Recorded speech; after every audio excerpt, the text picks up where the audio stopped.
My question to you, Matt, is someone who's covered this team for a long, long time, this Bruins team for a long, long time. Are you buying in? Are you officially buying in terms of them being a cup contender? Yes, I'm definitely bought in as a cup contender.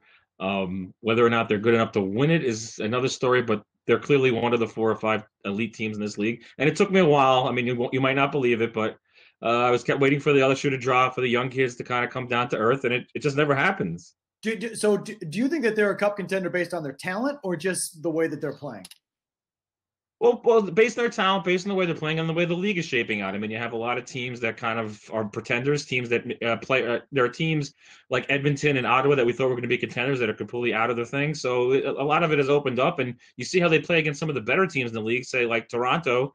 They've handled some of these better teams pretty easily, and so you got to like the way that they respond, and they never seem to falter even when they get down some goals or they lose a game. They bounce back. They haven't lost consecutive games of regulation since like November. In over It's 3 months. unbelievable. Right. So that piece of it, there's really starting to build up a DNA on this team of resilience where there's losses where, or there's nights, Matt, in the course of 82 games where you say, well, that's, probably going to be a loss. And, scheduled loss. We used to talk about the scheduled losses under Claude Julien all the time.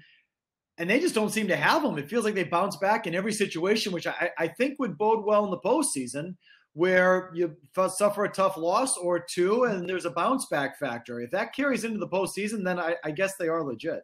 Yeah, I mean that's the thing. We're not going to know until we get to the playoffs how these guys respond. I mean, they talk about as a team ever broken in so many young players at once and had such success, and it's probably unprecedented. But once you get to the playoffs, we know how different it is. You're facing the same team every night. Teams make adjustments, coaches make adjustments, and there's so much more of a higher level of intensity that players have to meet that you don't know how some of these kids are going to respond. I mean, we saw last year how Ryan Spooner responded. He wound up being a healthy scratch. We didn't get to see Brandon Carlo because he was out with an injury. Now you saw Charlie McAvoy go in there like it was nothing.